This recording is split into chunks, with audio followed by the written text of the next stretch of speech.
Now that you've had a couple of minutes to look at the box score, what stands out most? Points in the paint. We didn't do a good job of protecting the paint.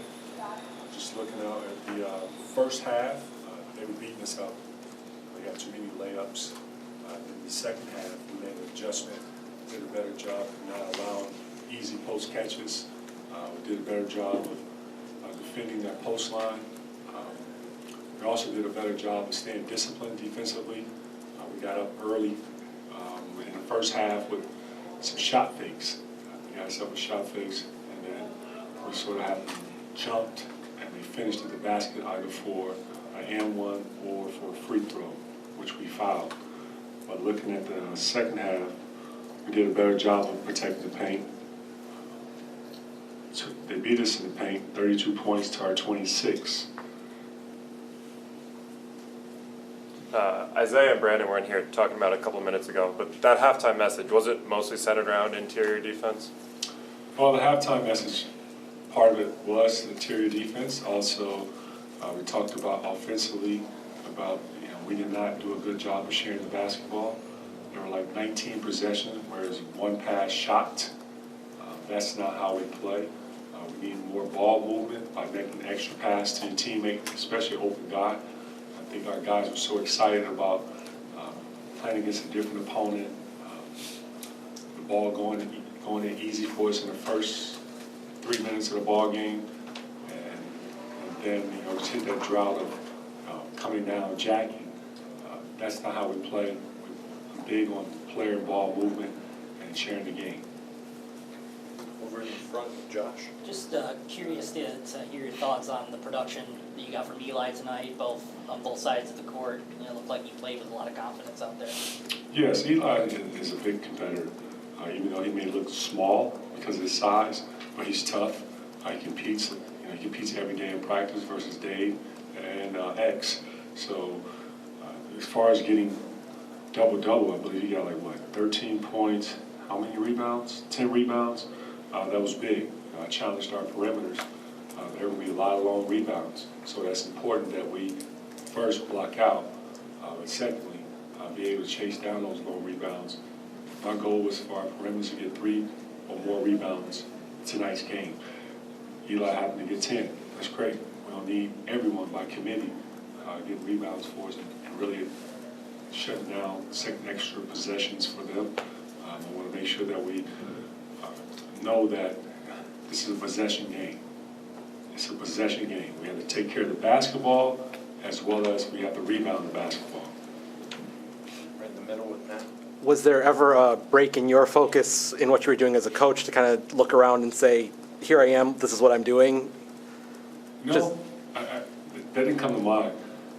I sort of broke away and looked around and said, I got to do a better job as a coach and getting our guys to respond to passing the basketball and sharing the game and not be so excited by taking one pass shot.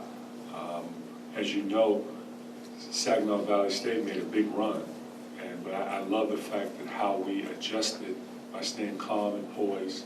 And in the second half, we came out and we decided that we were going to move the ball and we were going to do a better job defensively. And also, people around here are used to seeing a lot of three-pointers, but 31 in a game would have been the third most of any game last year. Is that indicative of what you want to see from this team? Well, 5 for 18 in the first half. We shot 18 three-pointers in the first half, and there were times when we could have made the extra pass to an open man that was located on the three-point line. If you're open, I want our guys to shoot it. I don't want them to have to second guess or think the game or play like robots. I just want them to read the game, read time and possession. Sometimes it may be early in the shot clock. When you're shooting a contested three-pointer where a guy is draped on you, that's not a good shot for us. You're right with Andrew. Juwan, how much of the lineup moves and substitution patterns were kind of scripted coming in, and how much weren't, I guess? Well, part of it was scripted in the first half, but you still have to read the game and make adjustments according to how guys are playing, who's playing well for you out there, and which guy who has set too long, or if there's a guy who, for example, I think John Teskey had played if I recall, almost 11 straight minutes in the first half. It was like sort of like 9 to 11. And I thought there was a moment where he was a little winded. I could be wrong, but I had to get Colin in. And I think that allowed John to take a rest. We're fortunate enough to have a guy like Colin, who I trust and skilled, that we would not have a drop-off. Sure enough, Colin was ready and played very well for us. And you guys, you pushed the pace at times, and Saginaw was in its own defense at times too. Did you get a good feel for your half-court, man-to-man offense tonight? Yes, I got a good feel for it. I saw some areas of where we need to improve. Tomorrow we come in to practice, we watch some film. It's going to be a clean-up day.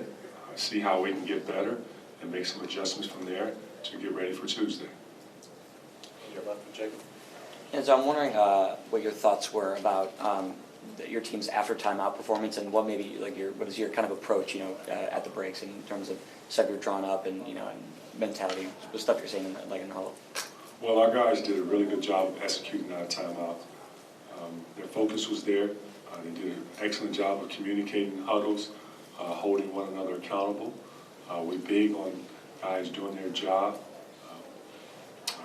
It's great to see that it's not always coming from the coach, that you have a guy like Xavier, Isaiah, being vocal, making sure that we are organized, but then also making sure the guys are doing their job. And they do an excellent job of holding themselves accountable and taking ownership when they mess up. On your left here. Coach, your team went to the line 30 times tonight, so just talk a little bit about maybe the aggressiveness offensively and maybe what you saw from there. Well, I want to establish some presence in the post. I thought there were times where we let them off the hook and settle for too many jumpers. I thought there were times when we played off the ball screen and sort of over-dribbled instead of making a move to the basket or using the screen. I thought there were times when we missed our bigs in the post, when a guy had his man on his back and we didn't deliver the basketball to him. I thought there were times when our post players didn't do a good job of sitting low and getting wide and making sure that there's an open pass to throw it to them. But overall, I do like the fact that we attacked the basket when we saw that there was an opening, we saw that there was a mismatch, and we were patient with it.